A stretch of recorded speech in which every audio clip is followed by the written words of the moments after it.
Jadi gini teman-teman, Irabeco stop produksi secara umum enggak. Produksi mah tetap jalan normal. Yang di stop itu adalah lini begitu kita mau masuk produksi ada perintah yang lain yang harus kita kerjain. Betul. Otak dia yang nggak kotak gitu loh. Otaknya nggak ngotak berarti atau tempurung kepalanya kagak ada otaknya gitu kan. Tapi feeling saya sih nggak jauh-jauh dari minta dicepetin lagi. Yang kita hadapin ini adalah sistem gitu loh. Sebuah ekosistem negara atau BUMN yang di dalamnya itu banyak rantai birokrasi. Betul. Dan pintar-pintar dalam memilih produk. Kenapa? Karena memilih produk juga bagian dari investasi. Sudah tepat orang bule mengadakan riset di senapan angin. Kenapa? Untuk kaliber 4,5 mili itu jangkauan pelurunya jangan lebih dari 150 meter. Ya insiden kayak gini bukan gak banyak, tolong jangan tutup mata, pasang kuping, pasang telinga gitu. Walaupun informasi ini tidak disebar gitu kan, memang kita juga larang itu. Iya karena budget kalian cuma di 2 juta mampunya atau 3 juta. Begitu ngeliat yang 16 juta bengek langsung. Dan komentar paling ajaib adalah membenci.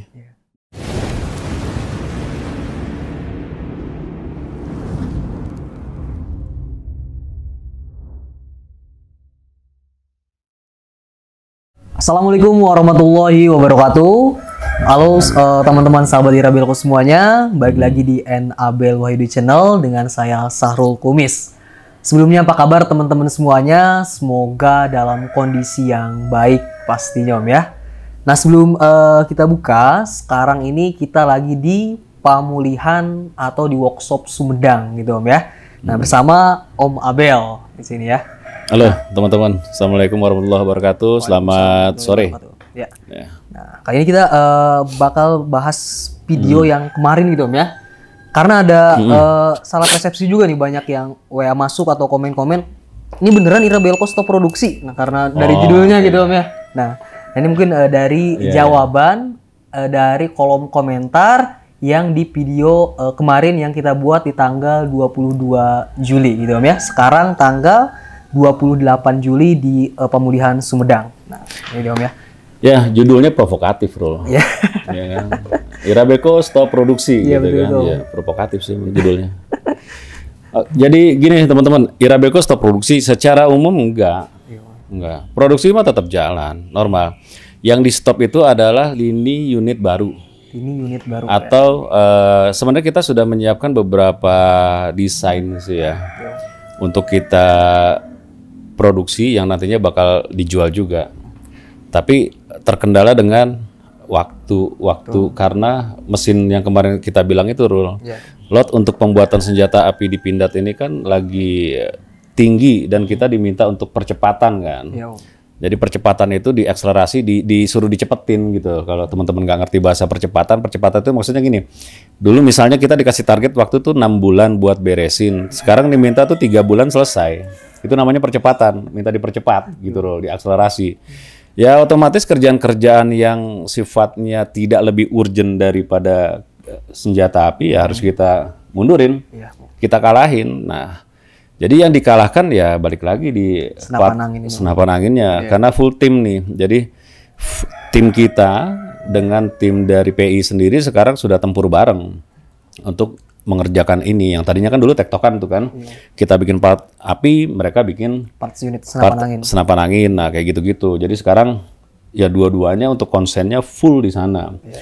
Dan video kemarin itu kan tanggal 22 Juli ya? 22 Juli betul. 22 Juli saya baru ngomong kan bahwa geopolitik saat ini dunia tidak sedang baik-baik aja teman-teman. Dan besoknya pecah tuh Thailand dengan Kamboja Bro. Ya, tanggal 23-nya. Iya kan? Artinya kan ranah konflik ini sudah mulai menyentuh di wilayah Asia Tenggara. Asia Tenggara itu kan adalah letak geografis di mana Indonesia berada kan. Kita ada di situ. Dan konflik ini sudah masuk, gitu. Walaupun kalau kita baca berita, konflik yang terjadi di Thailand dan Kamboja itu, ya isunya kan karena perebutan candi kan, yang sudah dibangun dari mungkin ratusan atau ribuan tahun yang lalu gitu. Ini kan faktornya unsur agama kan. Banyak orang sih melihatnya ke sana. Tapi saya ada nonton juga komentar ya dari salah satu ahli inilah atau pengamat militer lah ya, pengamat militer dunia.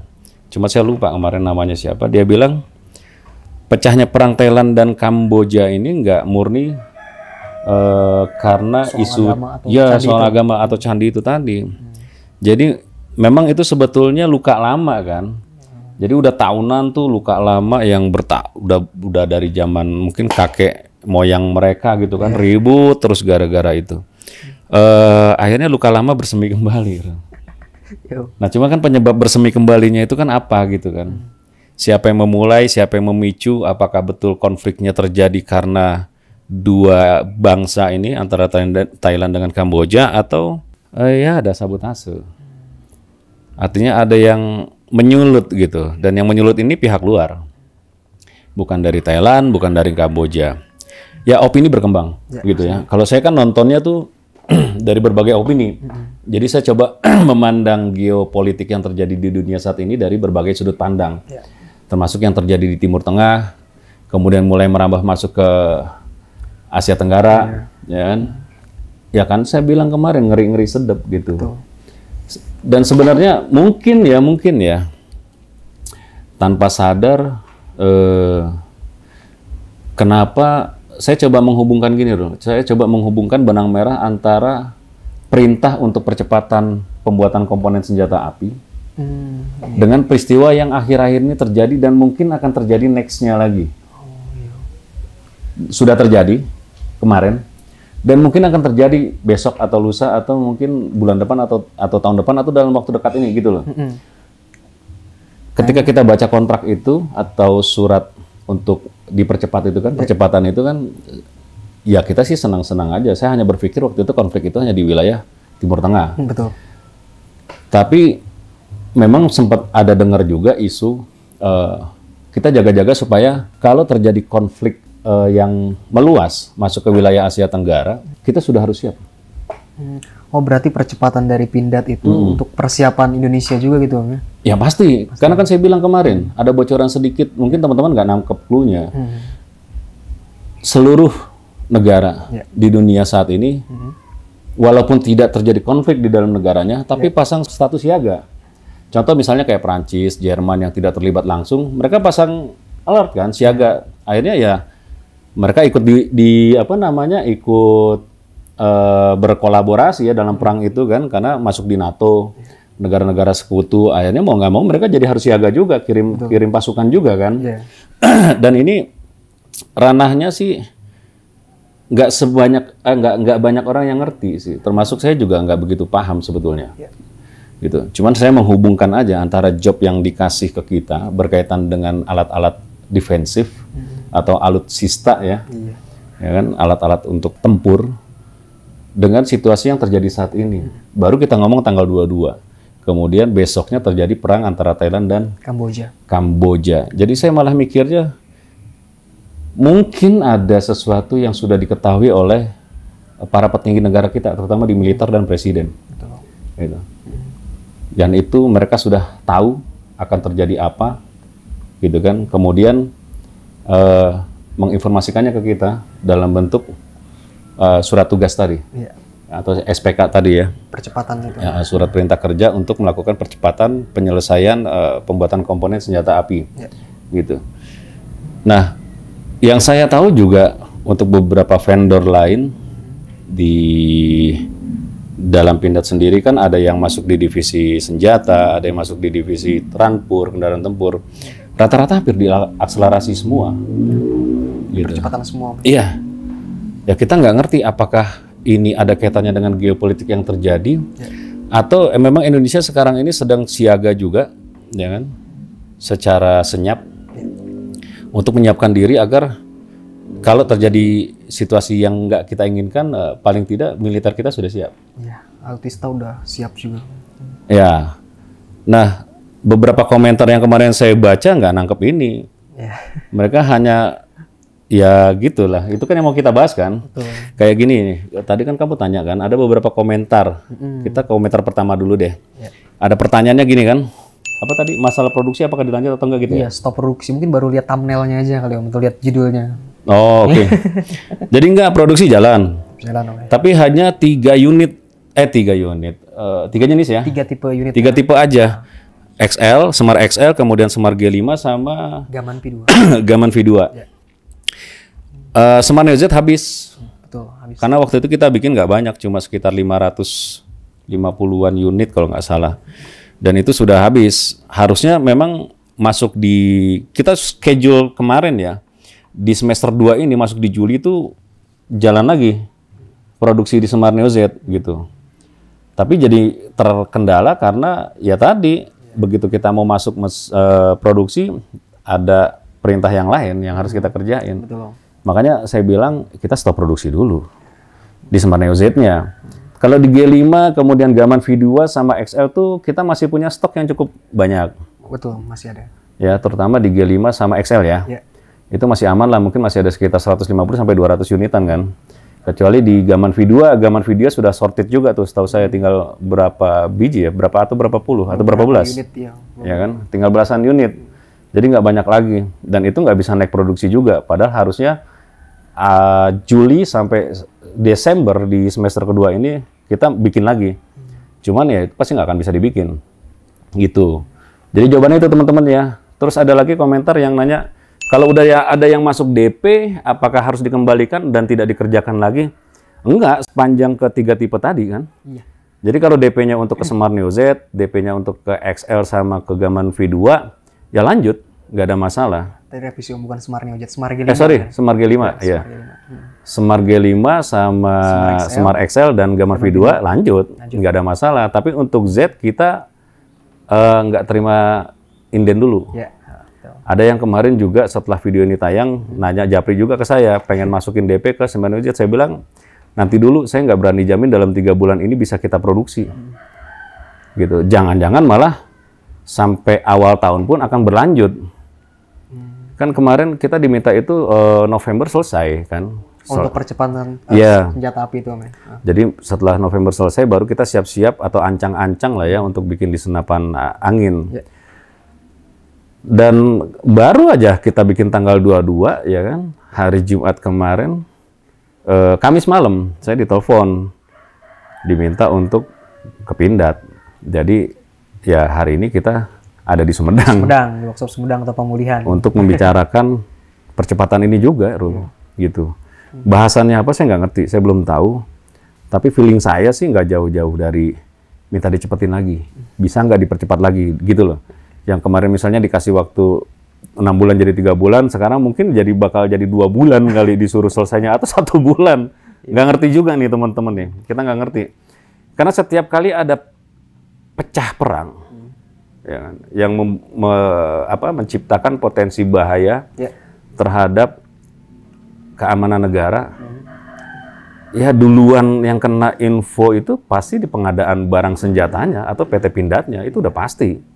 Ya kan, nggak mungkin kan pabrikan di Cipacing disuruh, ayo produksi senapan angin yang banyak, atau di Pare, Blitar, Kediri, senapan gejluk, ayo diproduksi yang banyak. Surabaya senapan cannon ya, produksi yang banyak, kita mau perang. Nggak mungkin perintah itu turun ke mereka. Gitu. Pasti ya di senjata api. Video di YouTube banyak, di Facebook tuh udah seliweran tuh, ngeri gitu.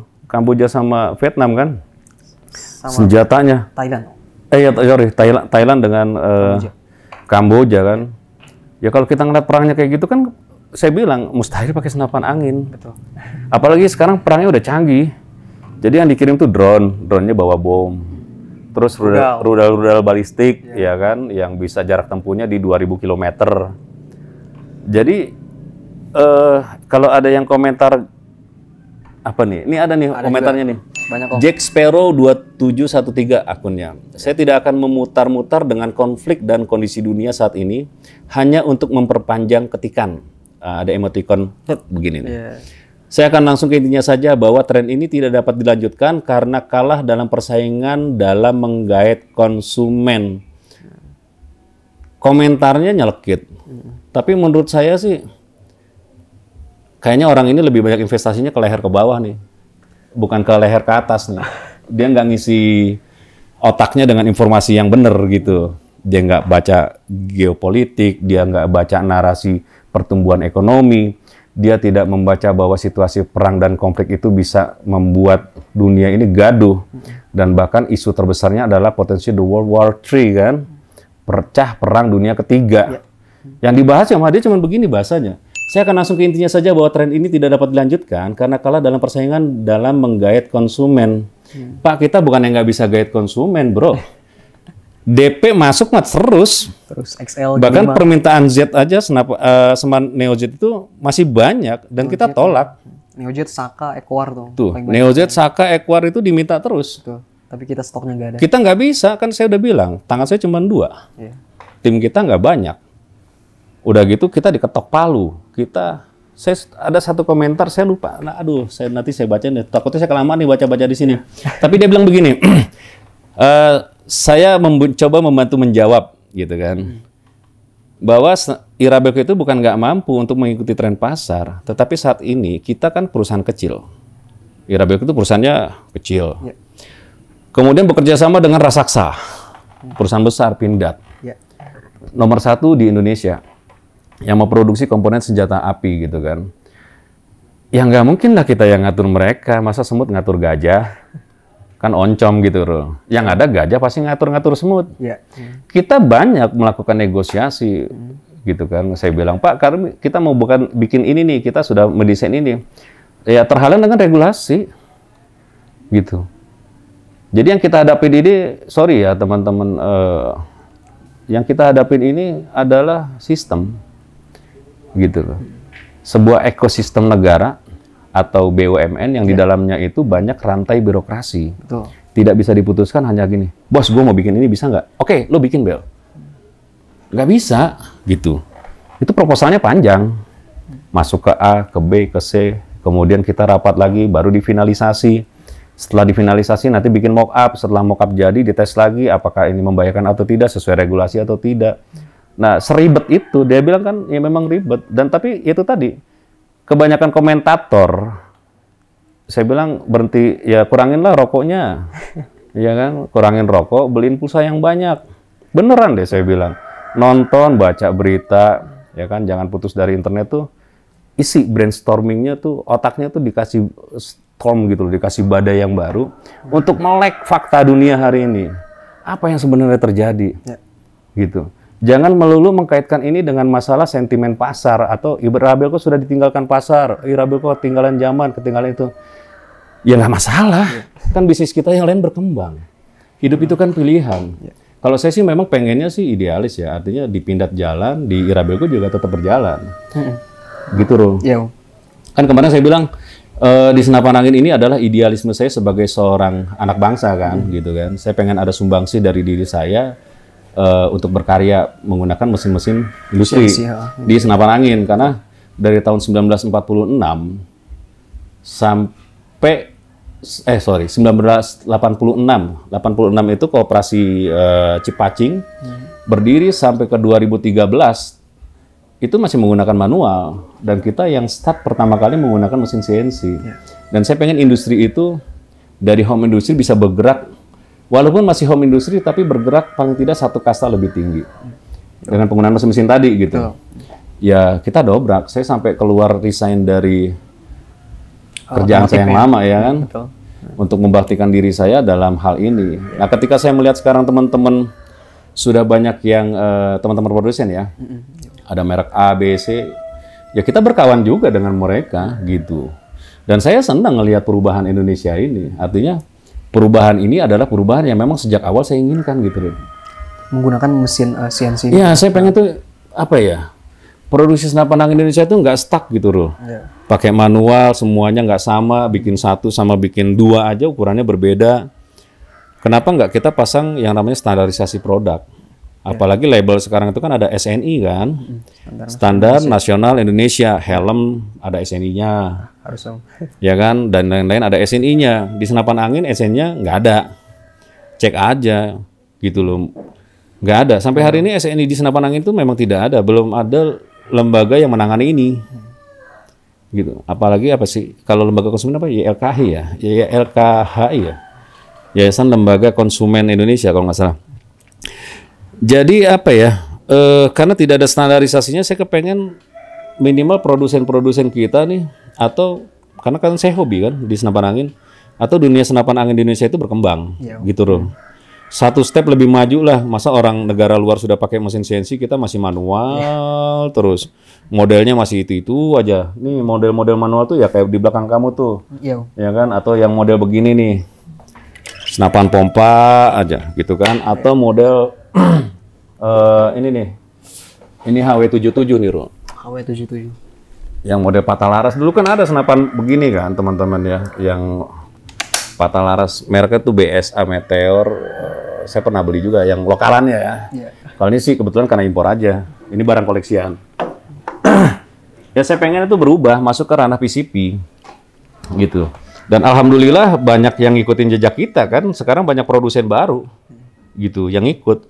Jadi kalau dibilang saya nggak bisa ngikutin tren pasar, kalah dalam menggait konsumen, terus kemudian tersaingi, enggak.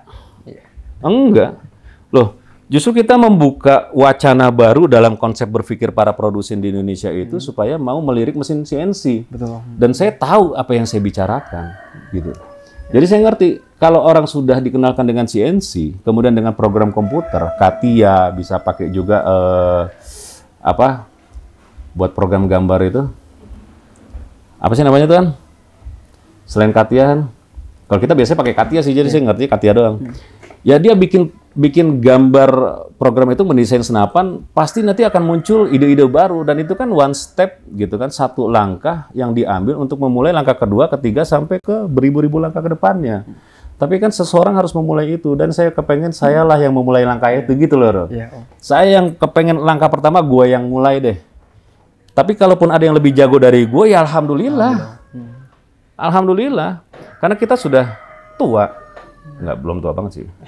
Umur saya udah 47, mau 48. Jadi, ya nggak tahu saya bisa target produksi sampai umur berapa kan. Tapi di generasi umur 20-an, 30-an, bahkan mungkin di bawah itu ya, di bawah 20-an, umur 20-an yang jiwanya lebih modern, lebih mengenal dunia teknik, lebih jago dengan komputer. Kalau saya jujur aja di komputer nggak terlalu jago, tidak sehebat anak-anak sekarang. Dan inovasinya pasti akan lebih banyak di mereka, karena kita generasi tua, bro. Kita harus sadar bahwa yang tua ini ketinggalan zaman. Ya kan? Saya kerja dulu pertama kali pakai pager sama telepon koin. Ya kan, generasi 20-an mungkin nggak tahu tuh kalau telepon zaman dulu, telepon umum, telepon koin. Cek pager kan, segera telepon kantor, wah cari telepon umum, nggak ada, gua ke wartel. Iya, warung telepon. Terus mau cari informasi dulu susah setengah mati, warnet, jatuhnya ke warnet. Karena kita pasang sampai beli-beli modem tuh dibuat di laptop. Wah dulu bayar internet bisa 1 juta sebulan.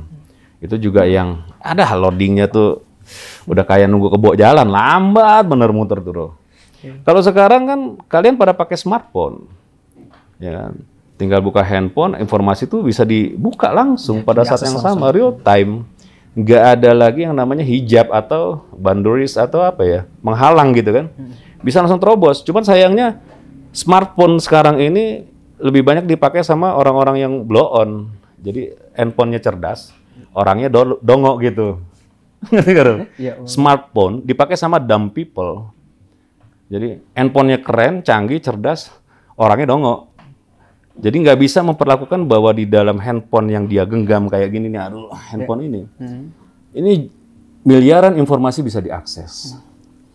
Akhirnya dipakai cuma buat ngegame, buat ngegibah, buat menghina orang, buat mengkritik orang, menginfluencer orang supaya tidak untuk membenci orang lah ya, mengajak orang lain untuk membenci orang lain. Kemudian digunakan lagi untuk yang namanya apa ya? Tren hiburan, nontonin YouTube yang informasinya nggak penting, nontonin ya itu tadi kemarin saya bilang, nonton pocong lucu, tuyul lucu ya kan, atau main game Mobile Legend dan sebagainya. Anak-anak muda kita waktu produktifnya jadi habis. Dulu kita mau cari informasi ke Gramedia. Baca buku. Ya buku saya tuh banyak tuh. Saya dulu beli buku sampai ratusan ribu karena pengen baca kayak bukunya Rich Dad Poor Dad ya kan. Robert Kiyosaki itu saya baca juga. Terus dulu ada bukunya Tunggu Semwaringin, bukunya si Andri Wongso, bahkan saya pernah ikut seminarnya Andri Wongso, itu 7 juta seminggu. Tahun itu 2017-an, itu duit gede. Saya ikut lagi Dale Carnegie, kelasnya Dale Carnegie itu 9 hari, saya ikut lagi. Jadi kita mau mengikut investasi layar ke atas itu bayarnya mahal. Untung aja ada kantor sih. Gue dibayarin kantor. Jadi sertifikat saya banyak tuh lulusannya tuh. Gitu. Jadi karena dibayarin ya alhamdulillah. Tapi buku-bukunya ya saya beli. Saya beli. Terus satu buku dulu setebal-tebal begini tuh 300-400 ribu. Itu saya beli. Investasi ke atas, bos. Ya. Jadi ya kurang-kurangin rokoknya gitu. Jangan asal ngejeplak. Kita nggak bisa nge-get konsumen. Bukan itu masalahnya. Karena konsumen itu akan dibagi menjadi 3 atau 4 segmented. Jadi kalau teman-teman lihat segitiga, piramida lah. Di level bawah itu kelas yang kita bilang kelas low. Nah, kalau segitiga kan gini kan, gede di bawah kan. Ya pasti yang lebih banyak itu kelas di bawah, di harga murah. Gitu. Kemudian di tengahnya ada medium. Jumlahnya lebih sedikit dari yang di bawah. Kemudian di atasnya ada premium. Gitu. Dan pasti orang-orang yang premium itu lebih sedikit. Dan di atas premium mungkin ada yang super premium lagi kayak. Lebih kerucut lagi. Lebih kerucut lagi. Dan di puncak kerucut itu kan kecil segitiganya. Betul. Artinya kalau kita lihat dari ekonomi makro aja, orang miskin lebih banyak jumlahnya daripada orang kaya. Dan orang kaya itu kan di atas cuma sedikit banget. Orang-orang kaya dunia misalnya kayak Jeff Bezos, Warren Buffett, CZ yang pemain kripto tuh, BNB, kemudian lagi Elon Musk. Jumlahnya nggak banyak gitu dibandingkan berapa miliar rakyat dunia, penduduk dunia atau penduduk bumi. Jadi selalu begitu. Terus pasar kita ada di mana? Ya kita punya pasar sendiri. Pasar kita tidak sama dengan pasar yang tadi seperti ini, senapan pompa yang mungkin harganya antara 300 sampai ke 1 juta ya kali ya? Iya, pasarannya. Iya, tidak sama.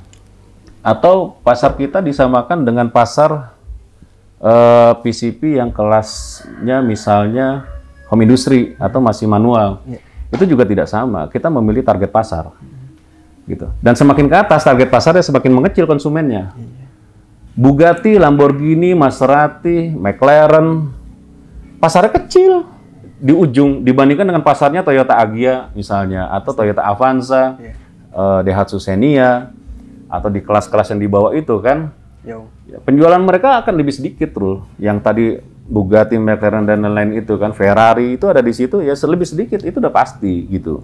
Nah, kita nggak di atas sih, kita bukan di kelasnya Bugatti, ya kita minimal ada di atas dikit lah, kita di level menengah gitu kan.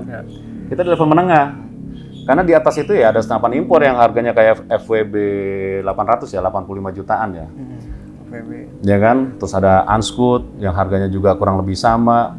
Ya itu udah level-level premium. Kalau FX sih masih di medium di 40 jutaan kan. Di bawahnya lagi kayak ini Kral Arms yang model-model begini kan, atau Hatsan Turki ini main di 15-18 juta gitu. Harganya ya model-model begini. Atau zaman dulu tuh ada tuh di belakang kamu tuh. Coba lihat. Yang ini, Om. Nah, Samyang. Samyang ini senapan yang legendaris juga nih dari Korea. Dulu nih kalau nggak salah, seingat saya antara 18 jutaan harganya, 18 juta setengah. Ya karatan juga karena materialnya dari besi dan berat ya berat juga. Sama, ini lebih berat lagi dari punya kita. Jadi punya kita nggak di level ini, kita tuh ada di bawahnya senapan impor karena kan range harga kita cuma di 5 sampai 7 juta. Betul, maksimal 7 juta. Ya kan? Sementara senapan impor itu kan kayaknya nggak ada yang di bawah, ada yang di bawah 7 juta ya. Di bawah 10 juta tuh buatan Cina kayaknya. Greyhound ya. Tapi kalau untuk produsen Eropa, Turki, kemudian dengan Amerika sendiri kayaknya harganya udah di atas 15-an. Iya, rata-rata. Ya kan, 20 ke atas gitu. Ya kita nggak menyamakan pasar kita seperti mereka, tetap kelas kita ada di bawahnya mereka. Cuman yang kemarin saya sampaikan kenapa saya bilang orang Indonesia itu lebih menghargai produk luar. Mereka bisa beli misalnya kayak HW 100 ya, 24 jutaan ya, atau 27 juta sekarang. Murah. Gitu. Tapi kalau beli Irabelco 5 juta sampai 7 juta mahal. Tapi sialnya yang ngomong mahal itu memang orang yang duitnya kagak nyampe di budget 5 sampai 7 juta, dia mampunya cuma yang 2 sampai 3 juta, ngomongnya begitu. Gitu, mulutnya ember-ember juga kan. Jadi kalau kita sih nggak mau apa ya. Kalau memang nggak mampu masuk di kelas yang di harga segitu, kan saya udah bilang geser pasar aja. Pilihannya itu nggak perlu harus kayak menjelekan produk kita atau membuat influencer kan ya, menjadi influencer. yang mengajak orang untuk membenci produk kita. Kita nggak pernah membenci kalian, bro. Enggak. Malah saya suruh kalau memang ada yang mau beli produk luar ya beli aja gitu. Kan ada level yang harga 2 juta, senapan bocap, ada yang 3 juta, 4 juta, 5 juta, 6 juta, 7 juta, mungkin di atas 10 juta juga ada. Sesuaikan dengan kantong dan kemampuan kalian. Ya gitu, Rul. Jadi sesuaikan dengan budget gitu, dengan isi kantong. Jangan kalau misalnya punya duit cuma 2 juta atau 3 juta, maksain pengen beli HW 800, 85 juta gitu kan. Ya lu bengek. Buat makan aja susah gitu kan, beli senapan sampai 85 jutaan ke atas misalnya gitu, ya bengek pasti. Jangan maksain gitu. Jangankan untuk di kelas itu, mungkin di kelas yang harga 20 juta juga udah mulai bengek gitu kan. Sama kayak kalau memang mampunya main di kelas motor Matic yang 125 cc-an gitu ya, kayak kelas Beat gitu-gitu. Ya nggak usah coba-coba ngejar ke harga Harley misalnya gitu kan. Saya juga begitu kok gitu. Saya nggak mampu beli mobil yang mahal gitu ya, saya beli yang murah. Nggak mampu beli yang baru, saya beli yang second. Buat saya sih kita sesuaikan dengan kebutuhan kita lah. Sama ada juga Om, kan ada Arul bikin video ya, unit pesanan dari customer dari Bali Om ya. Itu kan unitnya banyak di-upgrade dari popornya, laminasi, regulnya Aufar, LW, larasnya, terus pakai teleskop vektor optik. Ada yang komen nih dari Edran HD, harga gak ngotak katanya gitu. Itu unitnya apa? Tanggapannya? Enggak, unitnya apa itu? Smart XL. Oh, Smart XL di-upgrade, tabung Inokom, laras LW, vopor laminasi, sama apa namanya? Oh, regular Aufar. Iya. Itu harganya kan kisarannya 16 jutaan itu atau 15 jutaan. Oh, harganya 16 juta. Terus dia bilang apa komentarnya? Komentarnya harga gak ngotak gitu. Itu. Ya otak dia yang nggak kotak gitu loh, otaknya nggak ngotak berarti, atau tempurung kepalanya kagak ada otaknya gitu kan. Ya kan sekarang harga Aufar udah berapa, LW berapa, 2 jutaan. Vektor optik udah berapa, kemudian tabungnya sendiri komposit sudah berapa, popor laminasi sudah berapa, di upgrade di 16 juta dia bilang nggak ngotak. Iya karena budget kalian cuma di 2 juta mampunya atau 3 juta. Begitu ngelihat yang 16 juta bengek langsung. Dan komentar paling ajaib adalah membenci orang yang lebih kaya dari kalian gitu kan, yang lebih mampu. Kayak tadi kan teman kita dari Bali itu. Mungkin di Bali pengusaha juga kan. Strata ekonominya lebih mapan. Pertanian beliau. Iya, strata ekonominya lebih mapan, lebih mampu, beli harga segitu mungkin buat beliau enteng 16 juta. Gitu. Tapi kalau yang nggak mampu, yang kelasnya cuma di 2 sampai 3 juta ngeliat itu bengek langsung. Yang ada karena tidak mampu, ketidakmampuan kalian untuk membeli barang itu akhirnya menjudge orang yang menjual produk itu. Dia belum tahu aja tuh zaman saya, jangan kan zaman saya ya, di kelas motor balap gitu kan, King itu harganya bisa lebih dari 100 juta ngopreknya, gitu kan. Atau kemarin ada yang saya nonton juga tuh, motor Mio ya kan, di upgrade, di bore up gitu, habisnya 150 jutaan. Padahal kalau Mio bekas atau Mio barunya paling 20-an ya. Mio berapa sih? 20-an ya? Bekas 3 jutaan. Bekas 3 jutaan. Di bawah 10. Ya barunya 20-an kali ya? Iya, kalau barunya 20-an ngupgrade-nya aja atau jadi 150 juta. Nggak ngotak ya, lu yang kagak ngotak. Karena nggak ngerti gitu. Komentarnya tuh langsung hater aja. Saran saya sih gini, perbaiki income kalian dulu. Jangan buru-buru rusuh ketika ngeliat orang lain tuh lebih mampu gitu. Jangan membenci orang yang lebih kaya. Jadi sesuaikan dengan isi kantong lah. Sesuaikan dengan budget. Saya aja kan beli mobil baru waktu itu bisa mampu sebenarnya. Cuman saya lebih milih second. Kenapa? Sayang duitnya. Mendingan saya pakai buat bikin komponen senapan angin lagi. Saya putar duitnya. Ya kan? Beli lagi mobil. Yang satu lagi second aja. Saya masukin ke saham uangnya. Saya lariin ke sebagian ke kripto. Kita investasi. Jadi bukan karena jangan gengsi lah ya. Apalagi saya bilang nih, ekonomi sekarang Indonesia lagi turun-turunnya. Jadi berhemat. Dan kalau memang belum mampu beli produk Irabelco, ya nggak usah beli.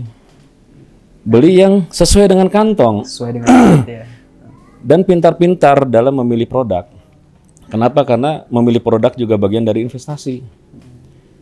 Saya beli mobil, misalnya mobil second, saya tahu nih durabilitasnya masih bisa saya pakai mungkin di 7 sampai 8 tahun ke depan. Ya saya beli. Saya nggak akan beli mobil yang istilahnya mau saya pakai itu paling 2 tahun lagi udah harus ganti. Karena pasti akan ada ekstra biaya lagi di tahun ketiganya kan, gitu. Jadi kita kembali kepada kemampuan dan kebutuhan, bro.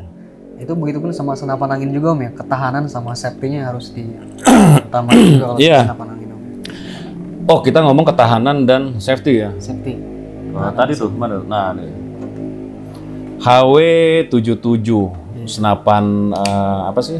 Salah satu koleksi Om. Underlever ya kalau ini ya, bukan patah laras. Ini kalau nggak salah produksi di tahun 84 ya, 80-an lah. Sekarang udah tahun 2025, udah umurnya Marul juga tuan dia kali ya. Ya kan, tapi masih tuan saya udah pada ini tuh. Saya 70-an soalnya. Masih bisa dipakai sampai saat ini Om. Sampai saat ini masih bisa dipakai. Nah, membeli produk juga gitu, maksudnya kayak kemarin yang di video sebelumnya itu kan yang dipakai jempol tangan aja atau pakai cutter ke kikis, ya itu kan akhirnya beli 2 juta, 3 juta, habis itu nggak bisa dipakai, beli lagi. Extra cost. Atau upgrade lagi, bongkar pasang, bongkar sana, bongkar sini, bawa di biaya perbaikannya mendekati harga senapan barunya lagi 2 kali lipat. Jadi cerdas-cerdas lah dalam membeli barang sih, menurut saya itu. Siap. Nah, yang ada lagi komentar nih. Ada lagi komentarnya apa? Coba bacain deh. Mana nih Om? Mana ya? Oh ini, inovasinya kurang dan unit terbaru malah terkesan downgrade. G5 setelan per hammernya malah susah di adjustable. Oh, nggak ada unitnya ya. Senapan G5 memang kita bikin setelan hammernya itu diumpetin, ditutup lagi pakai cover. Karena emang kan tujuannya lebih banyak untuk ke lomba, kompetisi. Supaya nggak banyak diutak-atik atau nggak kesenggol sengaja. Kan kita udah jelasin itu. Gitu. Dibilang downgrade, saya bingung ya. Antara downgrade dan feature baru, ya beda-beda tipis. Tergantung sudut pandangnya. Kalau untuk hunting mungkin akan dibilang downgrade, karena hunting kan maunya langsung pengen puter-puter kan. Ya, setelan hammer. Ya, tapi kalau untuk pemain lomba, mereka sudah setting oke senapannya, ya mereka akan fix dengan setelan itu, dikunci. Nah, kita menguncinya dengan cara menutup bagian itu, supaya tidak mudah tergeser kan. Dan yang saya heran juga gini, pada saat saya dulu main senapan PCP, emang hobi saya muter-muterin itu tuh, setelan hammer, hobi. Wah, makin jauh saya puter kenceng, gitu. Tapi setelah beberapa tahun saya main senapan, 2 tahun lah, nggak terlalu fungsi itu.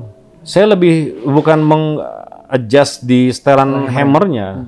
Jadi kalau menembak itu saya lebih ke prediksi, zaman itu kan belum ada rangefinder ya. Iya, mengukur jarak. Ya, itu kan 13-14 tahun yang lalu gitu. Rangefinder itu belum banyak beredar. Saya lebih senang waktu itu memprediksi ini kira-kira jaraknya berapa nih? 100 meter. Oh, berarti kalau 100 meter titik pertengahannya di teleskop saya tuh ada di bawah dot sedikit. Ya itu yang kita pakai. Jadi skillnya yang ditambah. Bukan bedilnya yang selalu dioprek. Nah, kembali lagi ada pertanyaan lagi kan. Kecenderungan sekarang itu larinya ke power besar. Dengan jangkauan peluru di atas 200 meter. Kemudian menggunakan mimis yang grain yang slug. Slugnya. Grainnya lumayan besar, 16 ke atas. Iya. Menggunakan mimis slug gitu. Mimis slug ini kan grainnya gede ya. Betul. Aduh, saya harus ngomong deh, nggak apa-apa gitu. Ini udah kita bahas, teman-teman ya.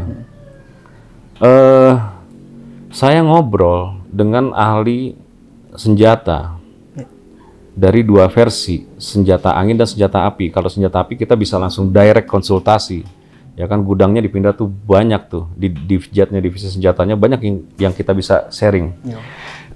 Salah satu dari teman-teman di Pindad bilang begini, harusnya dia pernah baca buku, kata dia, sudah tepat orang bule mengadakan riset di senapan angin. Kenapa? Untuk kaliber 4,5 mili itu jangkauan pelurunya jangan lebih dari 150 meter. Kenapa nggak boleh lebih? Gini, saya bacain, bukan bacain. Saya terangin lagi satu kejadian yang pernah terjadi. Ya. Ada ibu-ibu, gitu. Itu di wilayah Tangerang. Itu nyasar kena tembakan senapan angin, peluru masuk ke dada sebelah kiri. Itu kejadiannya tahun 2016. Saya ingat banget itu, karena waktu itu kita masih sering ke daerah Tangerang kan, ketemu teman-teman sana sampai nembak ke daerah Serang tuh, si Kang Dendi. Itu kejadian karena dia nembak ke atas, iya, targetnya di atas, tapi miss. Dia nggak ngitung tuh kalau peluru itu masih jalan tuh jauh. Mungkin di 200 meter berikutnya pelurunya baru jatuh, dan jatuhnya itu ke ibu-ibu tadi dan masih punya daya rusak, masih nembus nancep. Kan saya selalu ngomong kalau mau nembak itu, ya kalau diperbakin ya, saya bilang kalau diperbakin. Salah satu aturan mainnya adalah ketika kita menembak, pastikan di belakang target itu ada benda keras yang bisa menghentikan laju peluru. Jadi jangan wilayah kosong, empty space. Beberapa kejadian berburu kita di hutan juga, saya nyaris juga ketembak.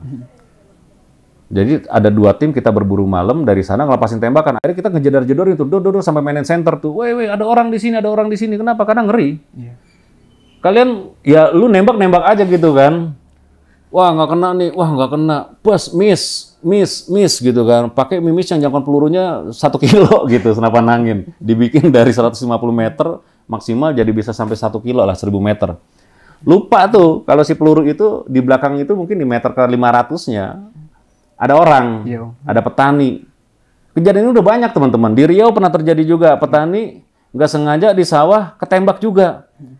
Pas diselidikin jauh juga itu. Di atas 150 meter. Karena dari bawah ke atas. Kan lintasan peluru kan begini kan, parabolik. Gitu. Nah, dalam literasi dunia senapan angin internasional, joule impact itu dihitung dengan kecepatannya. Karena mereka menghitung jangkauan peluru ini. Supaya tidak membahayakan, karena jalurnya senyap. Senapan angin itu kalau diledakin itu suaranya kecil dibandingin senjata api.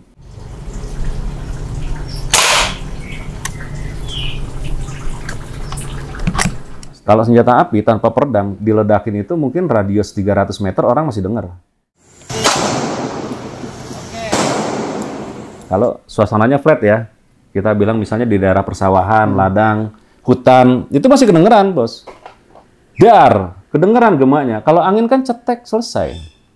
Pelakunya nggak bisa ketangkep, pelurunya nyasar. Nah, saya bilang dari kemarin kan, saya bilang gini kan, tolong pelajarin dampaknya, ya kan, dari apa yang kita mainkan atau kalian mainkan saat ini. Jangan sampai karena kesenangan kalian, main oprek power gede-gedean, jangkauan peluru jauh-jauhan, kemudian joule impact pelurunya gede-gedean dengan pakai mimislak yang keras tadi itu. Terus lupa faktor keamanan untuk orang lain. Kitanya sih oke aja, selamat ya orang kita yang nembak, kita kan pelaku, tapi di sana tuh ada korban gitu. Dan ini kan penting untuk diedukasi. Makanya saya bilang, saya nggak akan berhenti untuk mengedukasi ini. Saya kepengen apa yang saya pelopori di awal tahun 2013 menggunakan mesin CNC, akhirnya teman-teman yang lain berkembang sampai bisa menghasilkan power yang ugal-ugalan sekarang di CNC ya, menggunakan mesin CNC. Tapi imbasnya akan berbahaya pada orang lain. Gitu. Efek buruknya akan terjadi ketika orang menyalahgunakan kemampuan PCP ini. PCP itu nggak kayak uklik, bos. Jarak 20 meter aja kalau nembak kepala orang kayaknya masih bisa bolong itu. Gitu. Jadi ini berbahaya. Bisa dibilang kategori membunuh juga. Mungkin dalam pertempuran jarak dekat ya di 20-30 meter kita masih bisa pakai senapan angin tuh. Ya, tapi kalau jarak jauh tetap kombatan tetap api lah tuh. Jadi kayak gitu teman-teman ya. Makanya saya bilang kurangin rokok, beli pulsa, ya isi otaknya tuh diisi gitu. Dicamatin dulu kalau ada orang ngomong. Ditelaah dulu ketika ada orang pengen ngasih tahu sesuatu yang baik gitu. Dan emang kayaknya sih di Indonesia kalau orang ngomong bener atau orang ngomong baik itu selalu lebih banyak musuhnya daripada temannya. Banyak dihujat. Iya, gitu kan kalau di kitab suci kita orang Islam di Al-Quran juga udah jelas isi neraka lebih banyak daripada isi sorga. Artinya orang yang nggak bener lebih banyak daripada yang bener kan. Kita tuh pengen bukan berarti kita bener, bukan. Ntar di komentar lagi, lu kayak orang suci lo. Enggak, gue bukan orang suci. Kita orang Indonesia. Gitu. Bukan. Tapi saya pengen mengajak kepada kebaikan. Ada jangka panjang yang itu bagian dari riset kita. Itu bagian dari hal-hal yang kita teliti di Pindad. Jadi pertama, bahaya dari sisi materialnya dulu. Kalau penggunaan material rendah, ya, seri rendah berakibat buruknya ke pengguna, end user. Gitu kan, misalnya kayak kemarin lagi ngisi tabungnya pecah, jarinya hilang satu. Yang satu lagi nembak, chambernya bocor, bolong, serpihannya kena mata. Yang satu lagi bahkan dulu gejluk, ada senapan gejluk, dibawa, tahu gejluk kan, yang gini pakai tabung kuningan itu dipompa, nggak ada manometer, nggak tahu tekanan berapa, ditaruh di belakang sini nih, pakai tali sandang. Dia jalan di hutan mungkin atau ladang, panas. tekanan maksimal. Muap. Ya ada pemuaian. Ya, pemuaian. Udah gitu dipakai bahannya pakai yang welded atau ada sambungan tuh, ada lasan di tengahnya, bukan yang seamless yang ada sambungan. Crack. 90 jahitan tuh dari ujung sini sampai bawah. Karena senapannya kebuka gitu tuh, tabungnya crack gitu kan. Itu tapi udah lama banget sih. Kalau nggak salah awal-awal 2014-an itu kejadiannya. Ya insiden kayak gini bukan nggak banyak, tolong jangan tutup mata, pasang kuping, pasang telinga gitu. Walaupun informasi ini tidak disebar gitu kan, memang kita juga larang itu. Dulu tuh saya bagian paling negur orang tuh, bos tolong di take down dong postingannya yang ngupload kayak gini. Karena kita ngeri juga kalau tingkat kecelakaan dari senapan angin yang tinggi, saya punya kepentingan, kita kan produsen, jangan-jangan dijegal lagi malah nggak boleh produksi. Kita nggak bisa cari makan, ya teman-teman penghobi juga nggak bisa punya senapan angin. Betul. Nah, jagalah bareng-bareng gitu kan. Jagain kita juga sebagai produsen supaya kita tetap bisa berproduksi gitu. Dan di satu sisi kita juga menjaga konsumen supaya ketika konsumen menggunakan produk kita nggak celaka. Dengan penggunaan material yang kelas murah tadi atau kelas rendah tadi atau pengerjaannya asal-asalan. Ya saling menjaga, simbiosis mutualisme kan. Ya gitu. Coba deh cari lagi deh, apalagi yang ditanya. Komentarnya kita baca lagi ya. Ada lagi nggak? Ya kemarin juga kayak mana bebas. Ya kira-kira itulah paling yang ditanya cuman masalah itu sih, masih seputaran tren, seputaran senapan, seputaran kita ketinggalan nggak pakai mimislak, kita ketinggalan power kita tuh nggak besar gitu kan. Terus model yang itu aja. Ya kalau saya bilang model ini juga yang ya begini-gini aja juga sama kotak gitu kan. Jadi kembali kalau model tuh bicaranya kembali ke selera sih. Saya nggak bisa bilang bahwa produk Irabelco itu desainnya yang paling bagus. Tapi saya juga nggak bisa bilang bahwa produsen lain desainnya lebih bagus dari kita. Ya tergantung yang lihat. Iya kan? Betul. Ada orang berani membayar mahal sampai miliaran lukisan karya almarhum Afandi. Misalnya dia melukis pakai jari. Saya nggak ngerti kenapa harganya bisa miliaran. Kalau saya lihat ya buset coret-coretan begitu. Kayaknya ponakan saya gitu kan atau cucu saya kalau dikasih kuas disuruh gambar pakai jarinya mungkin bisa. Ya, iya kan, orang ngaca, ngasal tapi dihargain mahal. Ya buat orang yang nggak punya duit kayak saya ngeliatnya mahal bro, iya, gitu. Bro, pasti. Tapi buat orang yang punya duit melihat karya seni itu menjadi sesuatu yang berbeda. Jadi beda dunia ya. Jadi beda cara pandang sih menurut saya. Jadi kalau ada yang bilang model kita ketinggalan, sementara konsumen yang datang ke kita justru saya seneng nih ngeliat ini. Saya udah ngeliat beberapa model yang lain, saya nggak tertarik, saya lebih suka yang model ini.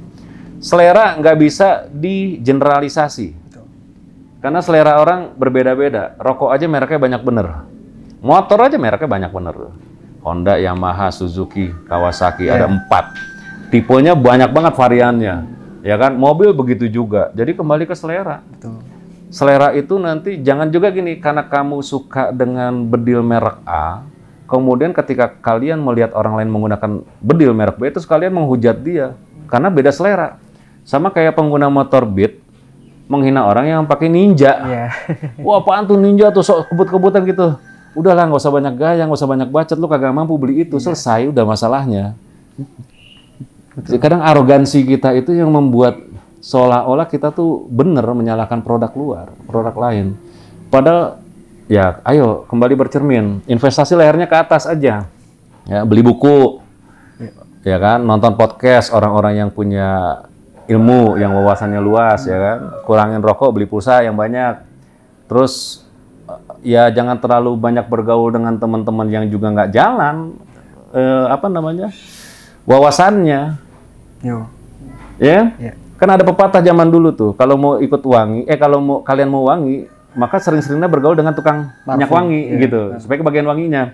Kalau mau jadi pengusaha, banyak bergaul dengan para pengusaha, supaya kita bisa menjadi pengusaha. Tapi kalau kalian mau jadi gembel, ya bergaul aja banyak gembel, pasti jadi gembel. Gitu. Ya itu tadi, selektif dengan siapa kita berkawan. Nah kayak tadi saya bilang kan, influencer ini hati-hati. Kenapa yang kalian tulis itu bisa dipertanggungjawabkan nanti di kemudian hari. Jangan sampai karena nggak suka dengan produk seseorang atau produk kita lah ya. Saya ngomonginnya kita aja lah. Ya karena kalian nggak suka dengan produk kita, kemudian menghujat kita, kemudian juga menjelek-jelekan produk kita, kemudian juga melakukan campaign untuk jangan beli produk Irabelco segala macam. Ya nggak apa-apa, nggak ada masalah. Urusan kita nggak mau berantem dengan kalian, gitu. Kalian sih istilahnya itu hak-hak kalian aja, bebas. Betul, masing-masing. Masing-masing orang kan, kita sih tetap dengan karya kita aja. Kan saya udah bilang, kita akan berproduksi sesuai dengan yang kita mampu. Kemampuan itu bukan berarti tidak mampu membuat senapan yang kencang. Tapi saat ini kita nggak mampu secara regulasi, dibatasin terus. Puyeng, gitu loh. Puyeng, padahal keinginan juga pengen saya eksplorasi power, saya pengen eksplorasi model. Ya kehalangan itu artinya kan kita nggak mampu kan. Dari sisi regulasi itu kita nggak mampu. Jadi kita akan bikin sesuai dengan yang kita mampu. Itu teman-teman. Terus jangan juga menjadi apa ya, influencer tadi Rul, maksudnya jelek-jelekin produk orang tuh untuk matiin rezeki orang lain. Ingat lo, lu matiin rezeki orang, ntar rezeki lu dimatiin sama Tuhan lo. Gue sih bilangin aja karena ya umur saya udah cukup tua, jadi pengalaman hidup ini membawa saya di dalam ranah omongan yang saya omongin sekarang. Gitu. Saya udah banyak kok ngeliat orang yang berusaha untuk menjelekkan orang lain, pada akhirnya dia sendiri yang akan kena. Karma itu kan ada, ya kan? Apa yang kita tabur itu yang kita tuai. Kalau di bahasa Quran kan laha maktasabat wa alaihi maktasabat. Setiap orang akan terima ganjaran sesuai dengan kebaikannya, begitu juga dengan keburukannya. Ya, that's it, clear. Ya. Sama itu, ya, sama video kemarin kan Om buat ke konsumen Irabelco atau teman-teman Irabelco kan. Ayo dong yang sudah punya unit kita dari 2013, 2014 sampai 2020 ke atas itu Om ya. Coba di review gimana kondisinya sekarang atau masih bagus atau gimana. Nah, ini info dari admin tadi, dari Mbak admin. Banyak yang ngirim-ngirim tuh Om tuh. Oh, udah banyak ya? Video, iya. Ya, soalnya kan kita berangkat dari hari Jumat sore. Iya, yang ngirim video katanya, wah ini saya dari 2014 unit masih oke, terus dikirim juga foto buruannya segala macam itu. Oh. Sama plus ada komen juga nih Om nih dari Om Pikri. Tetap setia dengan unit Irabel seiring dengan berkembangnya medsos di Indonesia tahun 2014 sampai 2015. Pertama kenal dengan produk Irabel, namun kondisi keuangan belum mendukung untuk punya produk Irabel waktu itu. Pertama kali beli Eco RG3 2021, 2024 kemarin saya inden dan beli lagi Smart XL, kualitas warna terjaga, akurasi terjaga. Itu Om dari Om Pikri 99 tuh. Ya alhamdulillah, artinya gini, saya harus berkata super duper jujur. Pertama di masalah laras ya. Dari laras itu kita belum mampu untuk membuat dengan sistem yang seperti LW. Jadi ini masih menggunakan hidrolik didorong dan setiap kali dorongan itu pakai pin. Panjangnya tuh 8 sampai 12 cm pinnya. Jadi kayak laras kayak gini ya nih. Ini laras nih ceritanya nih. Kita bikin, kita masukin pinnya satu, nanti didorong pakai hidrolik, cek, nyambung lagi dua. Kalau LW itu kan ditarik dia. Jadi satu tarikan pakai rotor, ya ada ininya juga servonya, jadi putarannya tuh stabil. Ya pasti bagus. Kita nggak sebagus itu, gitu. Udah gitu saya juga mengkaryakan banyak pengrajin laras, ya. Sampai kita ganti-ganti juga beberapa vendor laras itu cari yang the best-nya. Tapi kembali lagi ini masih produksi manual, jadi ada yang bagus, ada yang jelek. Cocok-cocokan mimisnya, itu yang terjadi dan saya yakin di produsen lain pun ini terjadi. Kalau ada yang bilang ini cocoknya pakai, misalnya ada seorang influencer gitu kan, dia bikin video cocok pakai mimis ini, mungkin cuma tipe di senjata itu cocok itu. Kalau dia bikin lagi 10 biji atau 100 biji, itu bisa beda-beda tuh, bisa beda-beda. Walaupun modelnya sama, tipenya sama. Jadi jangan gini lah, jangan terlalu mengatakan kalimat akurasi harga mati gitu kan. Ya kalau udah mati lu nggak bisa ngeberdiri. Ubur gitu. Akurasi harga mati saya setuju. Saya setuju. Tapi laras sendiri atau senapan sendiri itu minta jenis-jenis peluru. Saya punya HW 100 punya. Teman saya pakai HW 100 juga dan teman saya juga punya HW 100. Kita bandingin 7 senapan HW 100 yang sama. Ya kan? Itu punya saya tuh sama dengan 3 punya teman saya. Pakai peluru yang sama, akurasi bagus. Tapi yang 4 lagi nggak bisa. Dia harus pakai mimis yang berbeda. Padahal satu produsen. Gitu. Jadi jangan membandingkan satu produk dengan satu barang. Lu harus bandingin tuh dengan beberapa barang gitu kan. Betul. Misalnya produsen A ya atau Irabelco deh, senapan G5 cocok di kita tesnya pakai mimis ini. Tapi terus satu klub ya kayak kemarin dia beli 5 biji itu. Om, kok yang satu nih ngacak ya? Bawa ke Depok, saya lihat, karena waktu itu kirimannya dari Sumedang, saya coba mimisnya yang beda, masuk. Om, kayaknya untuk yang ini nih mintanya mimis yang ini. Tapi yang 4-nya pakai rekomendasi kita bagus. Cocok. Yang satunya nih nggak bagus gitu. Ini bukan berarti Larasa ngacak. Terus tele yang digunakan juga itu berpengaruh besar terhadap akurasi. Kalau kalian pakai tele yang murah, ya, akurasinya nggak stabil. Saya udah gini teman-teman, saya nyoba teleskop itu bukan 1-2 biji. Mungkin kalau teman-teman di rumah punya 1-2 biji kali kan, atau 10 biji maksimal. Kalau saya punya tuh udah banyak gitu, puluhan. Gitu. Jadi tele-tele yang jelek itu emang akurasinya suka berubah-berubah, dipakai 3 bulan, 4 bulan, kepentok sana, kepentok sini itu berubah. Beda sama yang harganya di atas 1,5 juta. 2 jutaan, 3 jutaan. Ya, yang tadi bilang senapan harga 16 juta nggak ngotak, pakai vektor optik. Ya kan? Vektor optik tuh tele bagus. Otak lu aja nggak ngotak gitu kan. Disamain pakai mungkin Hako yang harga 300.000. Ya jauh, nggak bisa sama. Hasilnya juga akan berbeda. Betul. Apalagi kalau kalian tahu harga teleskop senjata api. Ngeri itu harganya itu. Puluhan sampai ratusan juta teleskopnya. Entar dibilang, ngapain beli teleskop, kok beli mobil 1. Jadi ya gimana ya, sebelum menghujat orang tuh banyakin dulu lah literasinya, diisi dulu otaknya, jangan terlalu kalau kata Rocky Gerung terlalu dongo gitu kan. Dungu. Iya, dungu. Dungu sama dongo sama Rul, beda sama aja. Kalau dingi beda Rul. Jadi jangan terlalu dungu kalau kata Rocky Gerung. Jadi pastikan literasi kalian cukup, mencerna dulu orang ngomong tuh apa, diperhatikan baik-baik sebelum berkomentar. Jadi jangan sampai kayak sumbu pendek gitu kan, kesulit dikit meledak. Filter lah, lakukan filterisasi gitu loh.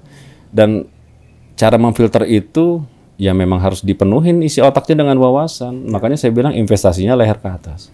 Nah, satu lagi nih yang saya mau omongin deh teman-teman ya. Ada 2 hal sebetulnya saya pengen bikin video ini. Yang pertama tadi ya masalah apakah produksi berhenti? Ya, sampai Desember kita akan hentikan dulu. Untuk di Smart Neo Z, kalau Gaman, XL, dan G5 jalan kan? Masih ada stok. Gitu. Nggak usah khawatir, itu masih ada 200 unitan, jadi aman lah gitu. Paling amannya bisa sampai Septemberan sih kalau ngelihat rekod penjualan kita sih. Tapi habis itu mungkin barang akan sepi. Terus dari sisi yang kedua, ekonomi sedang melemah, ya. Tantangan AI dan segala macam. Saran saya tadi jangan terlalu banyak berleha-leha, isi otak kalian segera dengan ilmu-ilmu yang baru, pengetahuan yang baru, skill yang baru untuk menghadapi tantangan di masa depan. Karena saya baru ngomong tanggal 22 Juli, saya bilang terakhir kita tuh pada saat bulan Oktober ada pertemuan itu kan, dibilang Indonesia terpuruk di 2028. Malamnya, besok malamnya ketika perang itu terjadi tuh Thailand dengan Kamboja, kita ngobrol lagi di grup WhatsApp. Ini kayaknya nggak sampai 2028 nih, Indonesia lebih terpuruk. Kenapa? Karena potensinya kalau memang terjadi gesekan yang cukup panas di Asia Tenggara bisa merambat ke Indonesia. Artinya kalau terjadi di tahun 2025, 2026 pecah, ya udah di tahun yang sama 2026 udah kolaps kita. Jadi lebih cepat nih. Prediksi kita kemarin kan 2028 kan, masih ada waktu lah sekitar 3 tahun. Hari ini enggak. Jadi do something lah. Kalian harus aware gitu loh, harus waspada, harus peka dengan perkembangan dunia. Jangan kayak tadi tuh si Om Jack Sparrow tadi, dia bilang, ya kan saya tidak akan memutar-mutar dengan konflik dan kondisi dunia saat ini hanya untuk memperpanjang ketikan. Saya akan langsung ke intinya saja bahwa tren ini tidak dapat dilanjutkan karena kalah dalam persaingan dalam menggait konsumen. Itu otaknya dikeluarin dulu, isi yang baru lah gitu. Ya. Jadi air comberannya dikeluarin dulu, isi pakai yang baru biar ngerti apa yang kita mainkan, apa yang kita bicarakan ini. Nanti kalau memang perang terjadi dan sempat menyentuh Indonesia, mungkin suatu saat kalian akan berterima kasih juga sama kita, karena kita adalah salah satu kontributor. Ya, kita adalah salah satu, bukan satu-satunya, salah satu kontributor untuk mengadakan alat persenjataan untuk menjaga negeri ini. Dan kita akan support itu dengan mengorbankan senapan angin. Jadi kalau kalian bilang kita nggak bisa get konsumen, nggak bisa jual, ya urusan lu, nggak apa-apa, terserah. Tapi urusan kita ada urusan yang lebih penting lagi dan lebih urgent lagi dari itu. Betul. Jadi itu aja sih statement dari saya, Siro. Siap. Oke. Sudah clear gitu Om, ini beberapa pertanyaan atau komentar, masukan, inputan dan kritikan mungkin ya yang agak nyeleneh, ada banyak juga, ada testimoni juga dari teman-teman sahabat Irabelco. Mungkin sudah kejawab sama Om Abir ini. Nah, mungkin di video selanjutnya buat teman-teman kalau ada pertanyaan atau masukan dan lain-lain nanti boleh ditinggalkan di kolom komentar di video ini mungkin gitu Om ya. Siap. Dan insya Allah kan saya bilang saya masih punya waktu itu sebetulnya sampai Agustus. Karena kita akan masuk terbin 2 dalam pengerjaan itu di September. Siap. Tapi nggak tahu nih besok saya harus berangkat. Ya kan besok kita ada pertemuan lagi di Pindad. Makanya saya berangkat dari Jakarta dari Depok ke Sumedang. Karena untuk menghadiri pembahasan ini saya nggak tahu feelingan saya sih akselerasi minta akan dipercepat. Jadi ya kalaupun misalnya ya teman-teman misalnya terjadi skenario yang lebih buruk bahwa kita nggak bisa memproduksi sama sekali di tahun ini. Saya mohon maaf dulu sebelumnya, bukan kita nggak mau memenuhi keinginan teman-teman untuk memproduksi barang, tapi itu tadi ada sesuatu yang lebih urgent yang harus kita kerjain. Gitu. Ya, bisa saja ini sampai ke Januari atau ke awal tahun 2026 bro. Jadi saya belum tahu. Cuman ada langkah lanjutannya ya saya lagi coba untuk berkomunikasi dengan beberapa vendor lagi. Ya kan, di luar dari kita sendiri, apakah mereka mampu gitu kan menggantikan posisi kita untuk membuat komponen senapan angin yang kualitasnya sama persis dengan yang kita punya. Iya, siap. Gitu teman-teman ya. Sudah kejawab semua, mungkin kita tutup aja Om ya. Ya, oke. Ya, mohon maaf kalau ada salah-salah kata. Saya Sarul Kumis dan Om Abel pamit. Wassalamualaikum warahmatullahi wabarakatuh. Tetap semangat.